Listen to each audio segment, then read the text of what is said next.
परम पिता परमात्मा पूर्ण ब्रह्म सर्व सृष्टि रचनहार कबीर परमेश्वर जी की असीम रजा से, असीम कृपा से पुण्यात्माओं आप ये सत्संग सुन रहे हो। इस संसार के अंदर यदि कोई वस्तु असंभव है, सुदुर्लभ है, केवल सत्संग है। पुण्यात्माएं परमात्मा की खोज में युगों से लगी हैं और जैसा भी उनको किसी संत ऋषि या ग्रंथ ने मार्गदर्शन किया उसके अनुसार वे अपनी समर्पित भावना से उसमें लग जाते हैं। और जो भी साधक साधना कर रहा है उस अपनी साधना को वो उत्तम मानकर ही करता है और उसके परिणाम स्वरूप फिर हम देखते हैं जैसे हमारा जन्म पवित्र हिंदू धर्म के अंदर हुआ, जैसा भी हमारे धर्मगुरुओं ने ज्ञान दिया था हमारे पूर्वज उसी अनुसार साधना किया करते थे। उन्होंने क्या ज्ञान बता रखा था कि बच्चा हो जा होम करा लो, मृत्यु हो जा तो उसका श्राद्ध निकालो, उसकी तेरहवीं करो। और जैसा भी उन्होंने मार्गदर्शन किया, राम कृष्ण भगवान है, श्री कृष्ण भगवान, विष्णु भगवान, शंकर भगवान, तो ये सभी साधना किया करते थे और फिर भूत बन गए क्योंकि श्राद्ध निकाले गए उनके। तो श्राद्ध क्रिया प्रेत योनि प्राप्त प्राणियों के विषय में ही होती है। तो हम सभी श्राद्ध निकाल रहे थे, इससे सिद्ध हो गया कि हमारे सारे पूर्वज भूत बन गए। तो जिसको हम सत्संग समझते थे, क्योंकि सत्संग का अर्थ है वैसे यथार्थ उसका भाव तो ये है कि सच्चा ज्ञान और कोई ऋषि महात्मा संत गुरु प्रदान करे वो सत्संग कहलाता है। जिन गुरुओं ने, ऋषियों ने, संतों ने हमें शास्त्र विरुद्ध ज्ञान दे करके ये कहा कि हम आपको सदग्रंथों के विचार सुना रहे हैं, सत्संग सुना रहे हैं, तो वो उनकी झूठ थी, वो झूठे लोग थे। सदग्रंथों के अंदर जो मार्गदर्शन है वो हमारे तक नहीं पहुंचा। तो पुण्यात्माओं परमात्मा स्वयं रजा करते हैं, सतलोक से चलकर आते हैं, अपनी प्यारी आत्माओं को वो गूढ़ ज्ञान बताते हैं और उससे पहले ये सभी काल के दूत परमात्मा के बच्चों को भ्रमित कर देते हैं, शास्त्र के विपरीत ज्ञान सुना के उनको परिपूर्ण कर देते हैं और कहते यही रहते हैं कि हम इन्हीं सदग्रंथों से सब ज्ञान बता रहे हैं। जैसे पवित्र हिंदू धर्म के अंदर पवित्र चारों वेद, पवित्र श्रीमद् भगवत गीता, पवित्र 18 पुराण, ये मान्य ग्रंथ है। यदि इन सदग्रंथों का ज्ञान भी हमारे पूर्वजों को होता, यानी आप सबको होता, तो इससे आगे की पढ़ाई तो बहुत आसानी से पढ़ लेते आप। यदि किसी टीचर ने बच्चे को चौथी कक्षा, 5वीं कक्षा तक का ज्ञान ठीक दे रखा है तो उसको 6ठी कक्षा में प्रवेश करके आसानी से पढ़ाया जा सकता है। और जिसने कख नहीं सिखा रखा, सारे उल्टी बकवाद पढ़ा रखी हैं, तो उस बच्चों को फिर प्रथम कक्षा से प्रारंभ करना पड़ता है उसको। तो आज पूरे मानव समाज को इस दास ने प्रथम कक्षा वाले क ख भी सिखाने पड़ रहे हैं। ABC भी दास ही पढ़ाएगा इस अध्यात्म मार्ग की। आज तक के धर्मगुरुओं ने केवल माया बटोरी है, विशेषकर वर्तमान के लोग जो धर्मगुरु हैं, इन्होंने परमात्मा से कोई लेना देना नहीं, न जगत उद्धार से इनका कोई संबंध है, क्योंकि इनके पास वो मार्ग मंत्र है ही नहीं जो मोक्ष और शांति स्थापना कर सके। इनके पास वो ज्ञान नहीं है। पूरे विश्व में। तो पुण्यात्माओं, अब प्राथमिक पढ़ाई भी ये दास करा होगा और पीएचडी तक का ज्ञान इस दास ने ही देना है। और अब ये सुविधा हमें होगी कि आप सब अक्षर ज्ञान युक्त हैं, आप एजुकेटेड हैं, बेटी बहन भाई भक्त बुजुर्ग सभी एजुकेटेड, अक्षर ज्ञान हो गया। हिंदी का तो खासकर हिंदू धर्म में हो ही गया। पुण्यात्माओं, हमारा वैसे कोई धर्म नहीं है, जीव हमारी जाति है, मानव धर्म हमारा हिंदू मुस्लिम सिख ईसाई धर्म नहीं कोई नारा। लेकिन हम जिस क्षेत्र में रह रहे हैं, यहाँ जो ज्ञान देना पड़ता है तो वो संबोधन करना पड़ता है, क्योंकि अधिकता उसी धर्म के, उसी वर्ण के लोगों का, उसी संप्रदाय के लोगों का बहुमत होता है। तो एक बार कुछ वर्ग समझ गए इस दास के विचारों को, फिर वो अपने सभी अन्य धर्मों में भाई बहनों को जा करके बड़े प्यार के साथ समझाएंगे। ऐसे ही जोत से जोत जगेगी। तो कहने का भाव है दास का कि परमात्मा जब यहाँ आते हैं, अपने यथार्थ ज्ञान को समझाने की चेष्टा करते हैं। सन 1398 में ज्येष्ठ सुदी पूर्णमासी, जेठ उतरते की पूर्णमासी और विक्रमी संवत 1455, सन 1398 को परमात्मा सतलोक से चलकर सहशरीर आए और कमल के फूल के ऊपर काशी शहर बनारस के बाहर एक लहर तारा नामक तालाब में कमल के फूल के ऊपर आकर परमात्मा विराजमान हो गए, एक नवजात शिशु का रूप धारण करके। नीरू और नीमा नाम के दो पति पत्नी थे। जुलाहे का कार्य करने से वो जुलाहे कहलाते थे और मुसलमान धर्म के अंदर वो रह रहे थे। वैसे तो उसी जन्म में ब्राह्मण और ब्राह्मणी थे, मुसलमानों ने उनको बलपूर्वक मुसलमान बना दिया था। तो वो दुल्हे का कार्य करने लगे, जिस कारण से दुल्हा कहलाए। और परमात्मा पूर्व जन्म के अपने प्रॉमिस अनुसार अपने वचनबद्ध हुए थे। द्वापर के अंदर एक सुदर्शन नाम का भगत था, उसने परमात्मा को ढंग से जाना था। उसमें कबीर परमेश्वर जी करुणा में नाम से आए हुए थे। तो सुदर्शन जी के माता पिता थे यही आत्मा जो नीरू और नीमा बनी अगले जन्मों में। तब सुदर्शन जी ने प्रार्थना की थी, परमात्मा मेरे माता पिता ने बड़ी भारी गलती कर दी, आपके ज्ञान को स्वीकार नहीं किया। अब वो ना जाने किन किन योनियों में कष्ट उठावेंगे। परमात्मा आप दया करियो, किसी जन्म में अपने बच्चों को शरण में लेना। तो परमात्मा अपने वायदे अनुसार, प्रॉमिस अनुसार उनको मिले थे।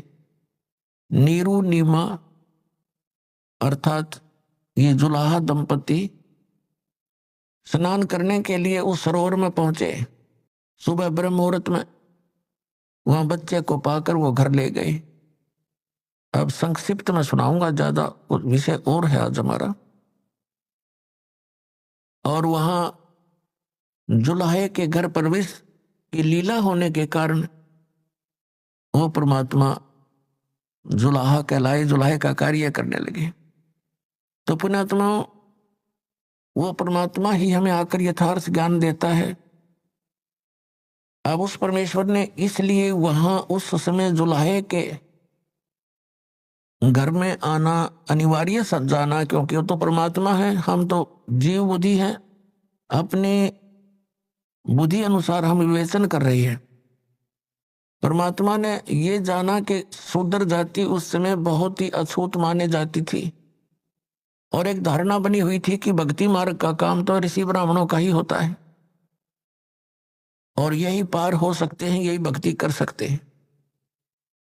दूसरी धारणा ये थी कि इन ब्राह्मण गुरुओं के शिष्य अधिकतर सेठ लोग होते थे, वो दान धर्म बहुत किया करते थे, वैश्य कुल के। और बाकी अन्य भी स्वर्ण जातियां भी उनकी सेवा करती थी। और शूद्र को भक्ति का अधिकारी नहीं माना जाता था। उनको मंदिरों में जहां भी वो पूजा स्थल होते थे वहां जाना अलाउड नहीं था। तो परमात्मा ने ये सारी बेड़ियां हटाने के लिए, ये जो जकड़ रखा था समाज जाति मजहब के अंदर, उन सभी बंधनों को काटने के लिए, समाप्त करने के लिए परमात्मा आए थे। अब उन्होंने आकर के हमें क्या ज्ञान दिया? राम नाम रटते रहो, राम नाम रटते रहो, जब तक घट में प्राण, कब हो तो दीन दयाल के है भनक पड़ेगी कान। मानुष जन्म पाए कर जो नहीं रटे हरि नाम, जैसे कुआ जल बिना बनवाया क्या काम। कबीर हरि की भक्ति करो, तज विषिया रस चोज, बार बार ना पाओगे ये मनुष्य जन्म की मौज। मानुष जन्म दुर्लभ है ये मिले न बारंबार, जैसे तरवर से पत्ता टूट गिरे वो बहोर न लगता डार। साथी हमारे चले गए हम भी चालन हारे, कोई कागज में बाकी रही ताते लगी है वारो।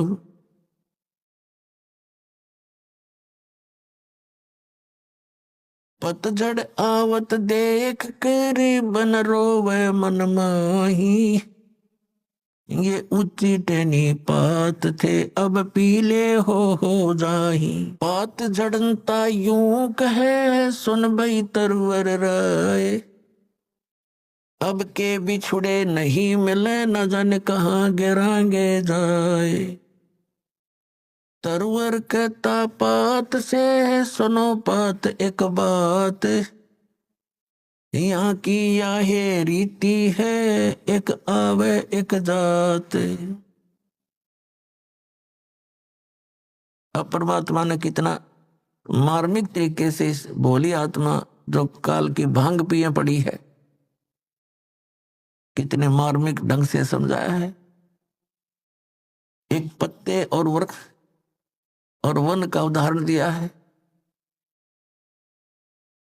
क्या बताते हैं कि मानुष जन्म दुर्लभ है, ये मिले न बारंबार, और जैसे तरवर से पत्ता टूट गया वो बहोर नहीं लगता डार, उसी स्थिति में एज इट इज दोबारा उस शाखा पर, उस टहनी पे वो दोबारा स्थापित नहीं हो सकता।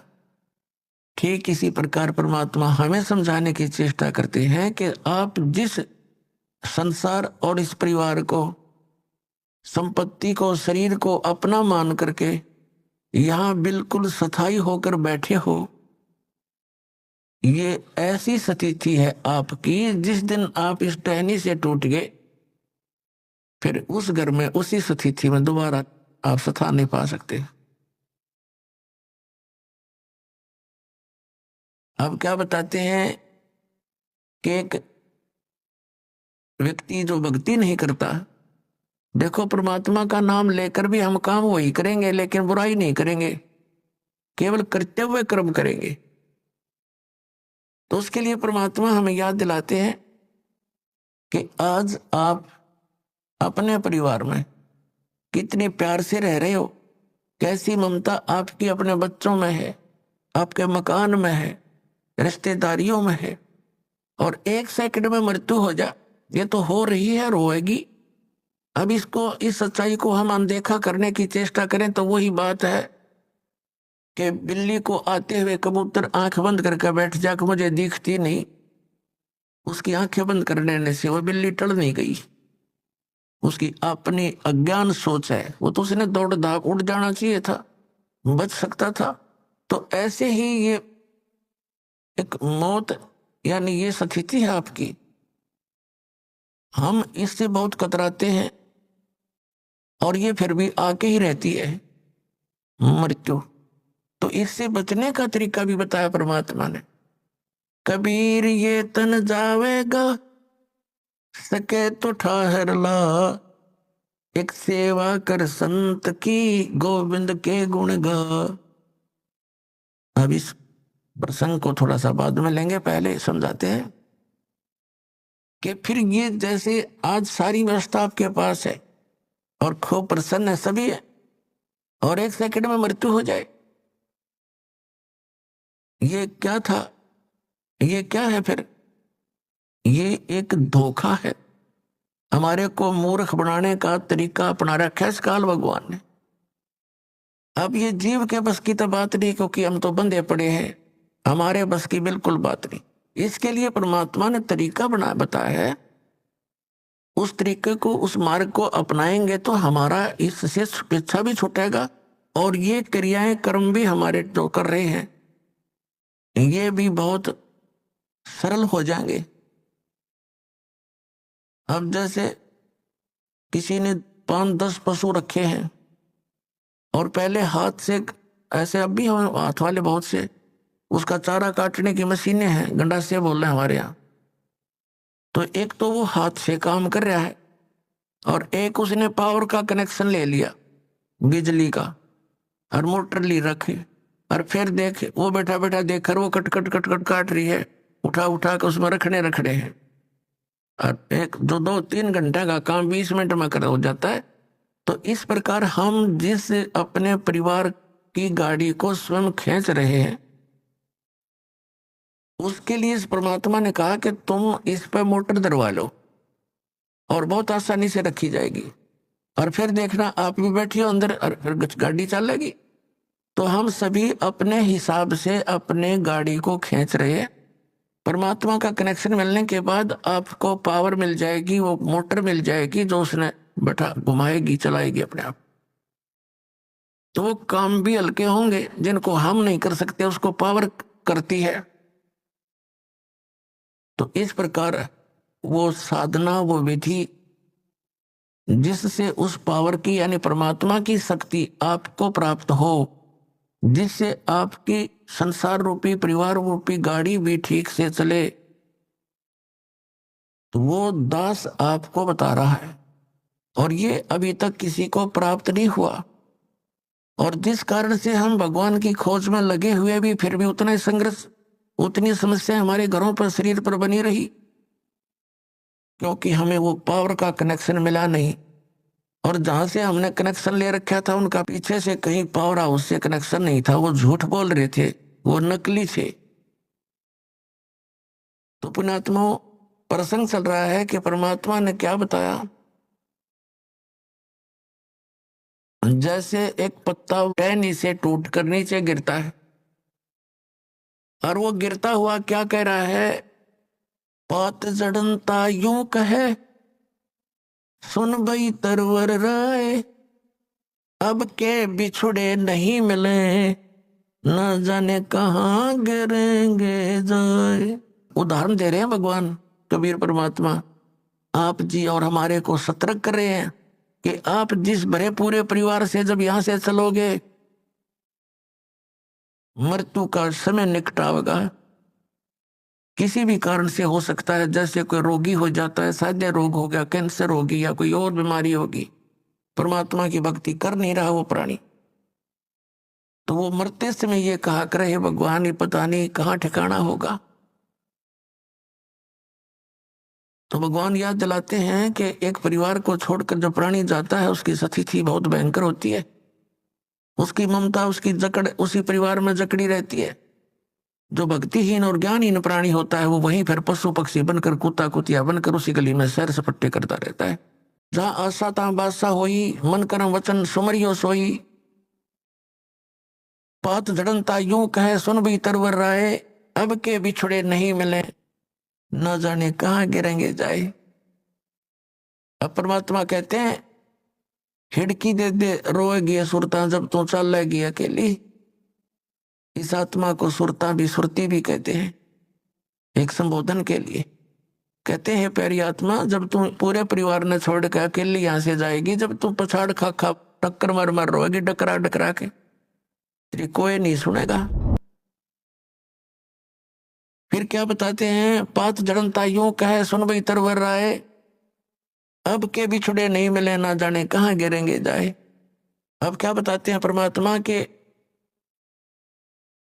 पतझड़ आवत देख कर बन रोवे मन माही, ये ऊंची टहनी पात थे अब पीले हो जाए।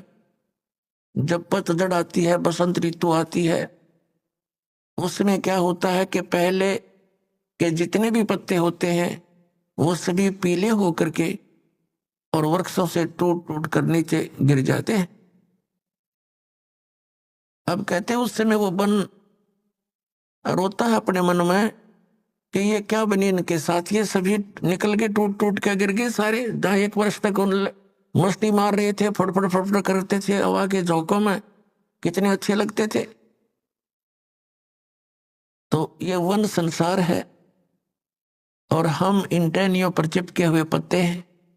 ऐसे ही हम टूट टूट कर गिरते जा रहे हैं। पीले हो जाए मीन, बूढ़ा हो गए बुढ़ापा आ गया, सफेद बाल हो गए जाड़ दांत, अब चली एक एक करके निकलने लगी।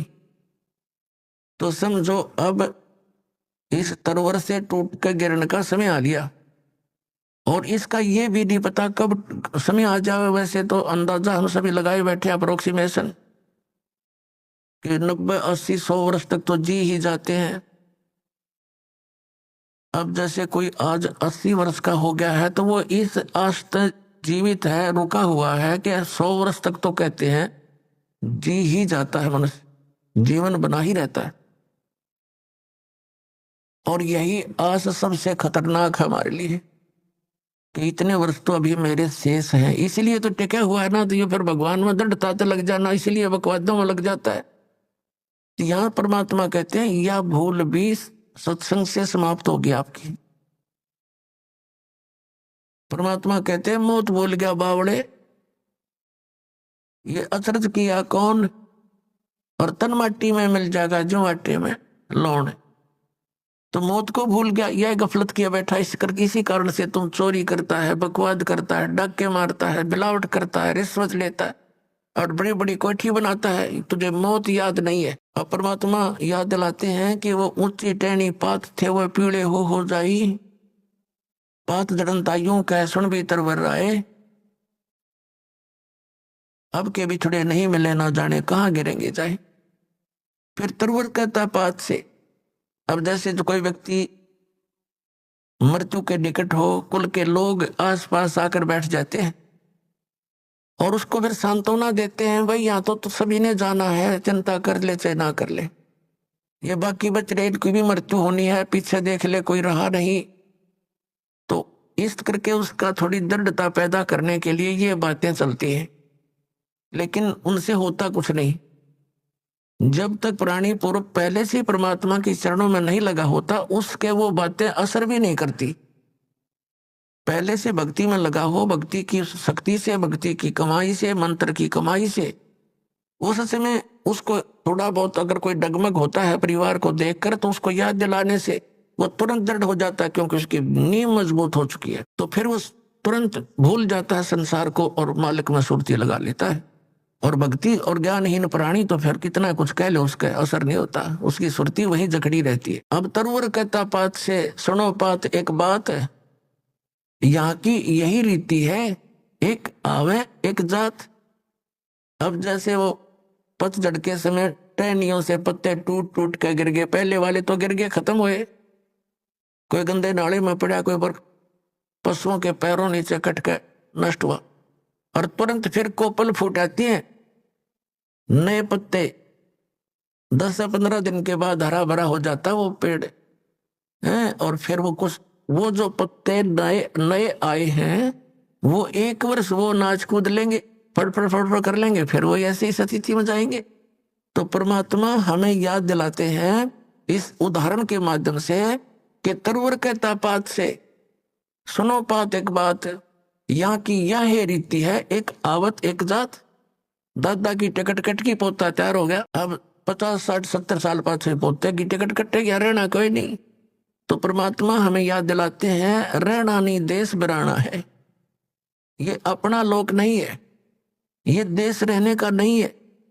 और तुम वहां जाने की चेष्टा कर नहीं रहे जहां तुम्हें सर्व सुख होंगे, वहां वृद्ध अवस्था नहीं है, वहां मृत्यु नहीं होगी।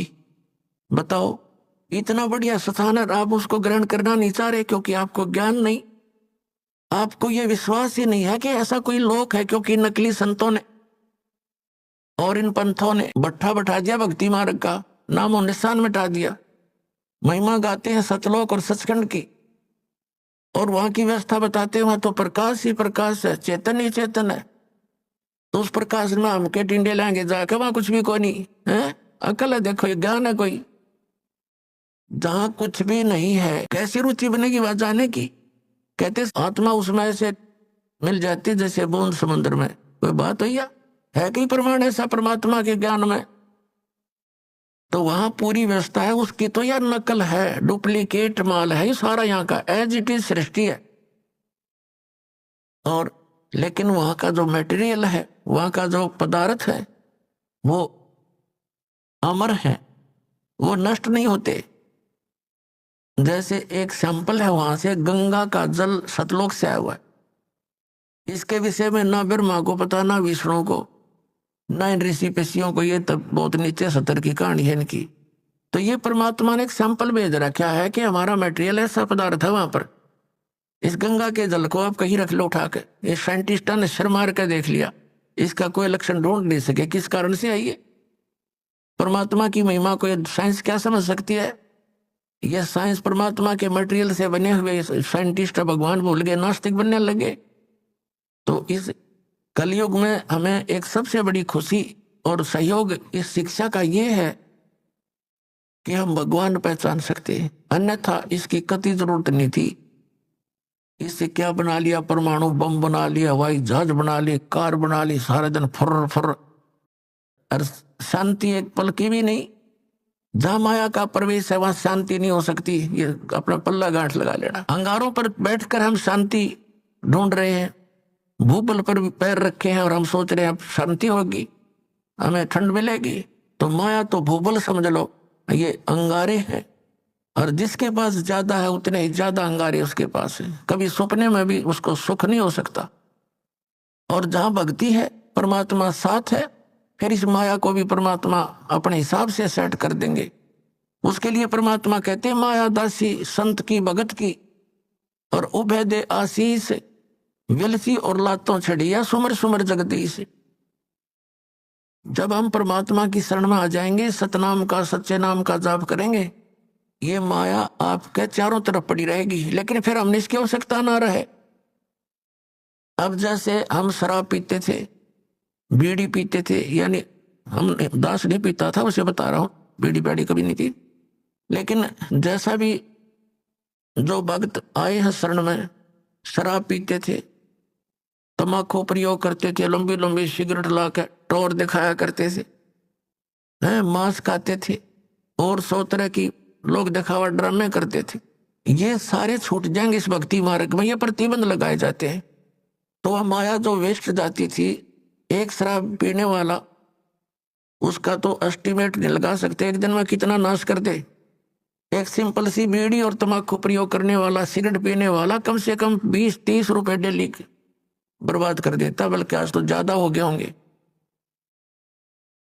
तो महीने में एस्टिमेट लगाओ तो 1,000 का, तो उसका कम से कम ये खर्चा हो गया, ये बच गया। फिर शराब पीने का तो एस्टिमेट नहीं, एक महीने में 10,000 पी जा, 15,000 का नाश कर दे। तो वो ऐसे जो हम लोग दिखावा और ये अपना अननेसेसरी वस्तुओं का प्रयोग करते थे, वो खत्म हो जाएगा। फिर वह माया आपके चारों तरफ लौटी रहेगी, थोड़े से काम में और खूब गुजारा होगा। परमात्मा की भक्ति में इतनी शक्ति है।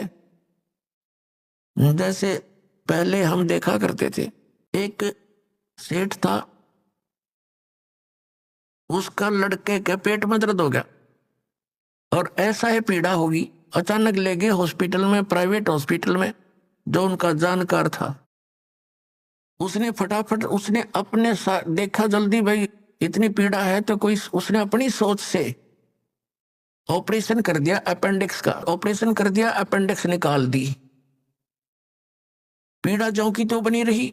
जब पेन किलर बंद करी तो फिर जो की तो पीड़ा, फिर उसी तरह फिर दूसरे डॉक्टर के पास ले गए। उसने क्या देखा कि इसकी जो है ना झिल्ली में डिफेक्ट है, वह झिल्ली निकाल दी उसकी, फिर पीड़ा जो की त्यों बनी रही। फिर देखा कि फिर लास्ट में पता चला कि इसकी बड़ी आंत में बहुत इन्फेक्शन है।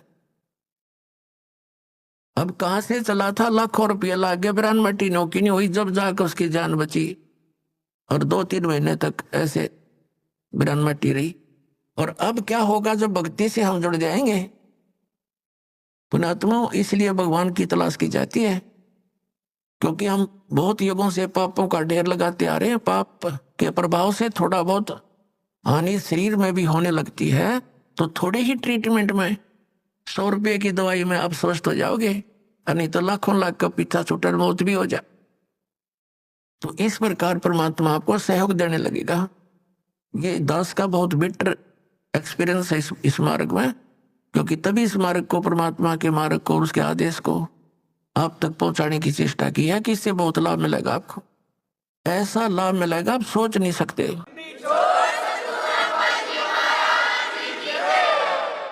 भगवान को हम इसलिए खोज रहे थे कि वो हमें सर्व सुख देता है, तो सर्व सुखदाई परमात्मा मिला ही नहीं था, अब मिला सर्व सुखदाई।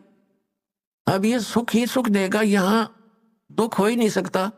जैसे बर्फ है, एसी रूम है, वो ठीक चल रहा है तो उसमें गर्मी का काम क्या। तो ऐसे परमात्मा का ये कनेक्शन मिलने के बाद आपके परिवार में न सोच ले गर्मी के दिनों में एसी ला गया, और वो सर्दियों में भी काम करेगा। यानी ऑटोमेटिक है परमात्मा का सिस्टम, आपके हर तरह से सुख देगा। तो प्रसंग चल रहा है कि हम उस स्थान को भूल गए जहां जाकर हम सदा सुखी रहेंगे, और हम सभी पहले वहीं रहते थे। अब कई भक्त अज्ञानता बस भोले भाले, जिनको ज्ञान नहीं, वो ये प्रश्न क्या करते कि एक बात बता, जब सारे ही यहां से चले गए तो यहां कौन रहेगा, बता। उन्हें यह चिंता हो रही है कि यहाँ कौन रहेगा, बता। अरे यहाँ यूं तो एक पत्थर है, घूमता रहेगा, हमने क्या ठेका ले रखा है पृथ्वी का।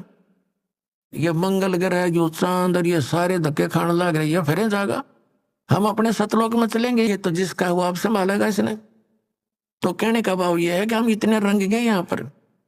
जैसे एक भक्त बोला बाला, उसके घर उसकी पत्नी बहुत बीमार थी, हर तरह से तकलीफ थी, परमात्मा की दया हुई, दीक्षा ली, भगवान की कृपा से वो स्वस्थ हुई। उसको समझाने लगे, भाई नाम ले ले भगत, नहीं तो भक्ति ना करने से पशु बनोगे, झोटा बनेगा। वो झोटा बुग्गी ले रहा था, उससे कहा भाई फिर झोटा बनेगा तो ने बोला महाराज जी झोटा भी तो बनना चाहिए, फिर बुग्गी में कौन चलेगा। इसने बुग्गी की चिंता हो रही। मैं कहा अच्छा भाई, तो बुग्गी खातिर कर ले काम। फिर उसे उपदेश ले लिया उसने, लेकिन हमारी धारणा ऐसी बनी हुई है कि यहां ऐसे कैसे होगा। तो पुण्यात्माओं, परमात्मा के इस मार्ग को बहुत गहराई से समझो। जिस उद्देश्य से परमात्मा स्वयं आते हैं उस अच्छे लोक से इस गंदे लोक में आपके लिए, तो ये कितना इंपॉर्टेंट काम होगा। एक ऐसे वैसे तो भगवान इतनी दूर से आए नहीं, आपको ये ज्ञान देने के लिए कि तुम यहाँ के रहने वाले नहीं हो, सतलोक में एक बहुत सुख है, और जिस सुख को तुम यहाँ खोज रहे हो ये तुम्हें 1000 लाख करोड़ वर्ष खोजते रहो तो नहीं मिला, एक जन्म की तो बात छोड़ो। और यहाँ क्या हालत है तुम्हारी, उससे हमें परिचित कराते हैं। उधर से काल के दूत भी अपनी खूब काल प्रेरणा से अज्ञान का प्रसार स्प्रे कर रहे हैं जगह जगह। अपने आत्माओं, परमात्मा ने आकर हमें इसलिए ये ज्ञान दिया क्योंकि हम उनके बच्चे हैं, और ये जो काल हमारा दुरुपयोग कर रहा है, हम इसके बच्चे नहीं है। अपने बच्चों को कोई ऐसा दुखी कर सकता है? किसी की टांग कट गई, किसी की आंख फूट गई, और किसी का हाथ कट गया, किसी का बेटा मर गया, किसी की बेटी मर गई, कोई कैंसर से पीड़ित है, कोई पशु पक्षी बनकर, गधे कुत्ते बनकर बिष्टा खा रहे हैं, टट्टी खा रहे, तो ये कोई अपने बच्चों को ऐसे दुखी कर सकता है? तो इस भगवान को हम अपना मालिक मान सकते हैं? यहाँ का जो स्वामी है ये काल है, इसका उद्देश्य हमें पीड़ित करना और विचलित रखना है, भ्रमित रखना, ताकि इनको भगवान का ज्ञान ना हो जा और कहीं ये भाग ना जा। तो उससे पहले ये अपने संत भेज के हम हमारे वो भी बच्चे परमात्मा के वो संत हैं, या जैसे भी उस काल का फंस गए, वो उस अज्ञान के मास्टर बन गए, उस अज्ञान को जगह जगह प्रचार करने लग गए। भोली आत्माओं ने उनको संत महात्मा मानकर उनके एक एक वचन को शिरोधार्य कर लिया। अब ये सच्चा ज्ञान जब आता है तो पुराना पेंट उतरता नहीं जल्दी सी। तो दास के ऊपर दया की परमात्मा ने कि पहले इन सभी सदग्रंथों का ज्ञान करवाया और फिर इन संतों के वचनों को देखा कि ये क्या बताते हैं, हमारे सदग्रंथ क्या बताते हैं। फिर पता चला कि ये तो भाई गलत कर रहे सारा काम, ये तो आसपास में नहीं सदग्रंथों के। 1 2 3 4 10 सैकड़ों की संख्या में इन संतों को के इतिहास को, इनके ज्ञान को दास ने पढ़कर देखा, शायद ये तो अच्छा महात्मा दिखाई देता है, इसका शायद ठीक मिल जाए। फिर जो चले गए यहाँ से महापुरुष जिनका बड़ा बोलबाला था, मैं रसीदानंद जैसे नकली, इनसे बड़ा प्रभावित था दास। और दास ने इसके सत्यार्थ प्रकाश को इस उद्देश्य से इस तत्व ज्ञान की प्राप्ति के बाद पढ़ा। पहले भी पढ़ते थे, पहले समझ में नहीं आता था कुछ भी कि महापुरुषों की वाणी हम नहीं समझ सकते, ये सोच कर रख देते थे इसको, ऐसे इन पुराणों को रख देते थे, भैया तो भगवान की माया है, हम क्या समझ सके। और जब दास की परमात्मा ने वो आंखियां बना दी तत्व ज्ञान वाली, उस दृष्टि से जब इनको देखा उन चश्मों से, तत्व ज्ञान वाले चश्मों से, फिर देखा अरे नाश कर रखा सारा, कख भी नहीं इनके पास, ना वेदों वाला ज्ञान, ना कोई संसारिक व्यवहारिक बातें ठीक इन लोगों की। तो बड़ा चिंता का विषय बना। और इस सत्यार प्रकाश को दास ने इसलिए पढ़ा था कि ये महापुरुष का लिखा हुआ है और इस महापुरुष के विचारों को सभी मानते हैं। परमात्मा दया कर दे और कबीर परमेश्वर के वचनों का समर्थन मिल जाए तो मुझे ये ज्ञान आगे बढ़ाने में घड़ी सुविधा हो जाएगी कि देखो सत्यार प्रकाश में महर्षि दानंद ने भी ऐसा ही बोला है। अब देखा तो महर्षि दानंद ऐसा नकली पाया को देखा को नहीं मैंने, तो तेरा गजब भैया, एक भी व्याख्या वेदों और किसी से भी नहीं मिल रही सदग्रंथों से, तो बड़ा दुख हुआ।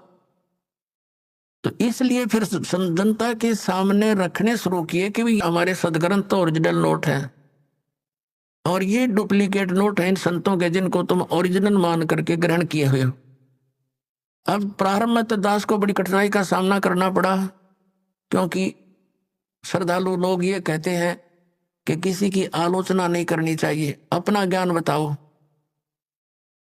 अरे अपना अपना सारे बताओगे तो सबका अपनी अपनी डफली, अपना अपना राग, फिर वो ज्ञान के रह गया तो जो जैसा कहेगा वो तो ऐसा चल ही रहा था। फिर पुण्यात्माओं, जैसे एक बार किसी ने 500 के नोट नकली छाप लिए और वो मार्केट में पहुंच गए, उनका पता लगा सरकार ने, तो फिर जनता को ठगने से बचाने के लिए एक समाचार पत्रों के माध्यम से, टीवी के माध्यम से ओरिजिनल और डुप्लीकेट दोनों दिखाए, उनकी भिन्नता बताई, ओरिजिनल ऐसा होता है, डुप्लीकेट ऐसा होता है।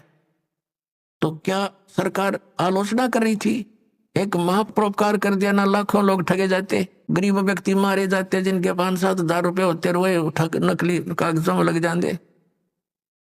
तो पुण्यात्मा दास का यही प्रयत्न समझ लेना, यह पूरा विश्व याद किया करेगा इस दास को।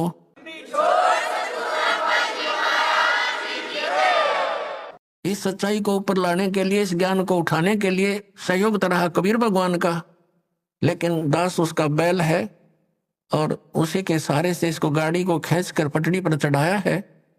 पहले तो खच्चे में कीचड़ में डाल रखी थी और इसमें बहुत से संकट दास के ऊपर आए हैं। साथ में हमारे बच्चे जो परिचित हो गए थे उन्होंने बड़ा सहयोग दिया अपने बहन भाइयों को समझाने का, वहां तक ये संदेश भगवान का पहुंचाने में बहुत सहयोग दिया है। और आपका भी फर्ज बनता है, यह सच्चाई है और सच्चा ज्ञान है, इससे पूरे विश्व में शांति होगी। प्रत्येक प्राणी का कर्तव्य बनता है पहले आप अच्छी तरह समझे दास के विचारों को और शब्द ग्रंथों को और उन महापुरुषों के विचार जो दास आपके रूबरू कराता है कि उन महापुरुषों ने भी ऐसी साधना की, उनसे उनका मोक्ष हुआ, तो उनको अच्छी तरह समझकर फिर आप लगो और साथ में औरों को भी ट्राई करो प्यार से।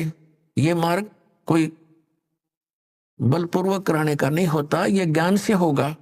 और काल भगवान ने एक प्रार्थना की थी परमात्मा के समक्ष, कबीर जी के समक्ष, कि हे परमात्मा, आप चौथे युग में जितना चाहो जीव ले जाना, लेकिन एक दया करना परमात्मा, कि जोर जबरदस्ती ना करना। सतकल युग में जब आप ले जाओ, अपना ज्ञान देना, आपका ज्ञान ग्रहण करें वो आपके हो जा, और मेरे ज्ञान को माने वो मेरे पास रह जा, मेरा आहार बने रहे।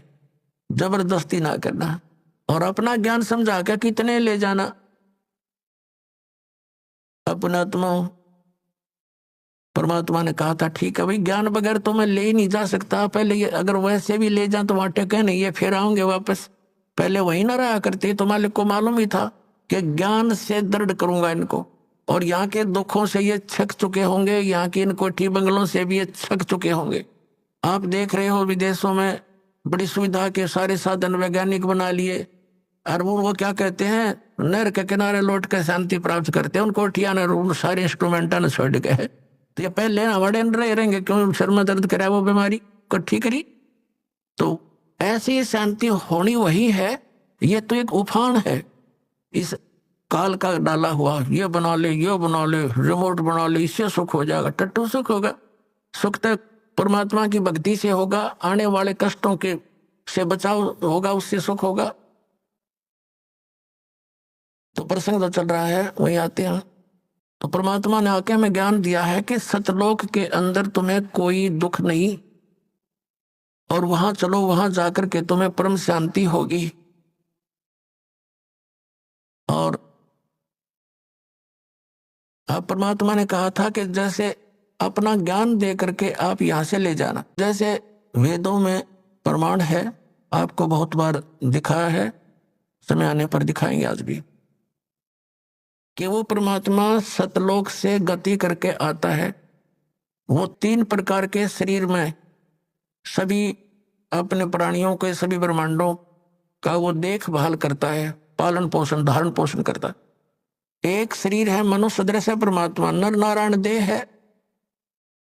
ये शरीर मनुष्य को भी परमात्मा जैसा ही मिला है, लेकिन उसकी सामर्थ्य, परमात्मा की शक्ति, उसका नूर वहां पर विशेष है, अलग है, हमसे ज्यादा, इसलिए तो परमात्मा है। एक आत्मा, एक परमात्मा, तो अपने आप 2 हो गए, एक श्रेष्ठ आत्मा, एक आत्मा सिंपल।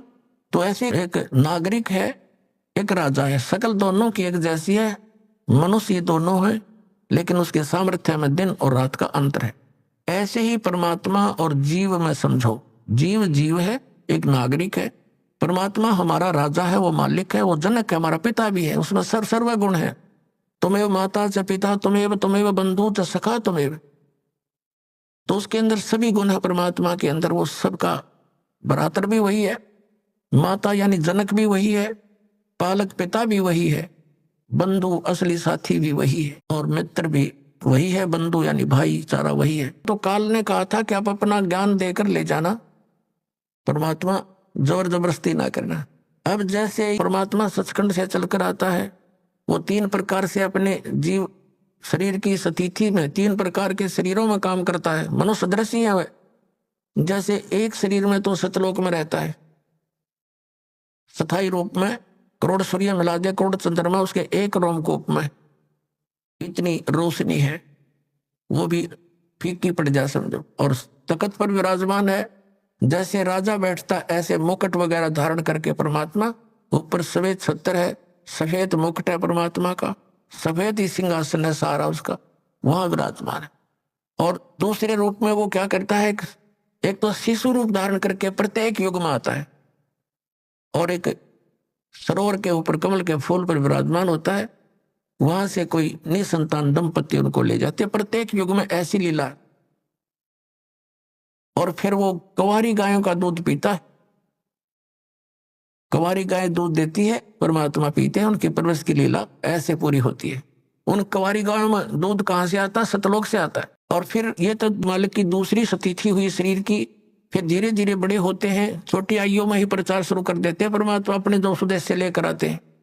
वेदों में लिखा है कि परमात्मा सतलोक से चलकर आता है, ऊपर तीसरे मुक्ति धाम में रहता है, सतलोक में, वहां से गति करके आता है, और यहाँ अच्छी आत्माओं को मिलता है।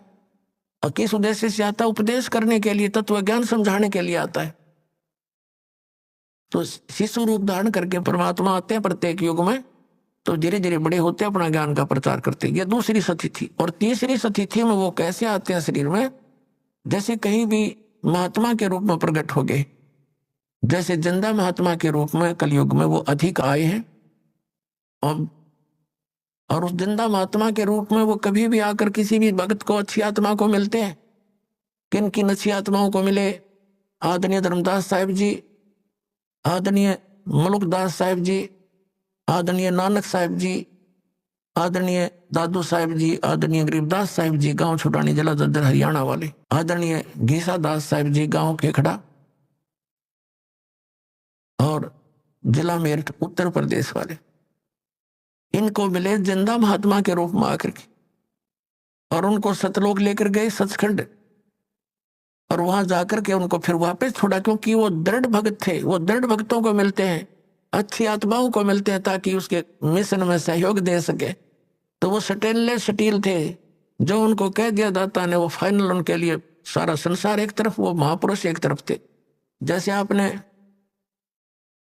जन्म साखी भाई बालावाड़ी में देखा, परमात्मा के उस यथार्थ मंत्र का स्वयं जाप कर रहे थे नानक साहिब जी, और जब उसको उनकी देखा देखी उनके शिष्य मर्दाना ने भी वो जाप शुरू किया, तो उसको ऐसा झटका दिया कि वो मर गया होता, डूब गया होता समुद्र में। एक बस ऐसी घबरा गया मर्दाना। तब उसको कहा कि तू नकल ना कर, मेरी करनी ना देख, मैं जो बोलता हूँ गुरु की आज्ञा का पालन कर। तो वो दृढ़ भगत थे। सिख समाज को सतनाम नहीं बताया उन्होंने। समाज अपने स्थान पर, भगवान अपने स्थान पर। तो वो भगवान के बच्चे थे, वो दृढ़ व्यक्ति थे, दृढ़ भगत थे, श्रेष्ठ आत्माएं थी। उनका उद्देश्य ये नहीं था कि भी मैं इसके ना बताने से कोई हानि समाज को होगी, नहीं, वो तो जैसी थी उसी चल ही रही थी। अब उससे घनी हानि हो जाती जब वो डिक्लेयर कर जाते। आज ये सारे नकली पंथ, या सतलोक की महिमा गाने वाले काल के द्वारा चलाए गए सारे नकली पंथ, अब गुरु ग्रंथ साहब से पढ़कर यही नाम देते रहते। ऐसा झटका दे दिया कि डर गए सारे, पूरा सिख समाज के। खबरदार देश नाम का जाप किया, मर्दाना ने किया था, मर गया होता, और गुरु जी का आदेश है, उसकी आज्ञा की अवहेलना हो जाएगी। ऐसा भय पैदा कर गए। क्या वो हमारे हितैषी नहीं थे? वो परम हितैषी थे। वो जान ही जान थे कि आग लग जाएगी, जाइए मंत्र दे दिया तो नाश हो जाएगा बात का। तो ऐसे उन दृढ़ भक्तों को परमात्मा आकर मिलते हैं। तो ये तीसरी स्थिति थी उनकी। अब उनको हिदायत दे दी थी कि समय आने पर इसको फिर देंगे अपने बच्चों को। अब जैसे कोई भी हिंदू धर्म में देख लो, सिख धर्म में देखो, विशेषकर इन दोनों धर्मों में दास देख रहा है कि यहाँ विशेष धर्म की व्यवस्था है। जैसे सिख समाज के अंदर वाणी का पाठ, और वहां उनका लंगर चलता है। 2 यज्ञ करते थे, एक धर्म यज्ञ और एक ज्ञान यज्ञ, वाणी का पाठ। तो इनसे क्या होता है? मोक्ष नहीं हो सकता संग जन्म भी इन क्रियाओं से, लेकिन मनुष्य के शरीर की संख्या बढ़ जाती है। अब वो ऐसे ही हिंदू धर्म के अंदर जैसे गीता जी का पाठ करो, डेली एक अध्याय का पाठ करो, या वैसे कोई अपना धर्म पुण्य करते रहते हैं, कोई भंडारा कर दिया किता, गांव गांव में नगर में, ये ऐसे चलते रहते थे। तो इन क्रियाओं से क्या होता है कि मनुष्य जीवन मिल जाता है। परमात्मा की वाणी है सुख संवेद में कि धर्म तो 10 का नहीं, और 10 के तीनों लोग, खैरायत में खैर है कीजिए आत्म को। और दूसरा ये था, तो उससे क्या होता है? जैसे यज्ञ है, ये ग्लूकोस है। एक रोगी है, जैसे दास ने बताया कि हमारे जन्म और मृत्यु का दीर्घ रोग लगा हुआ है। ये दीर्घ रोग उसी ट्रीटमेंट से कटेगा जो महापुरुषों ने खुद प्रयोग किया और परमात्मा ने आकर बताया। और अब इस दास को ये इस मार्ग का मास्टर बना दिया, डॉक्टर बना दिया, सर्जन बना दिया। अब दास के पास वो मार्ग है, वो सारी व्यवस्था है।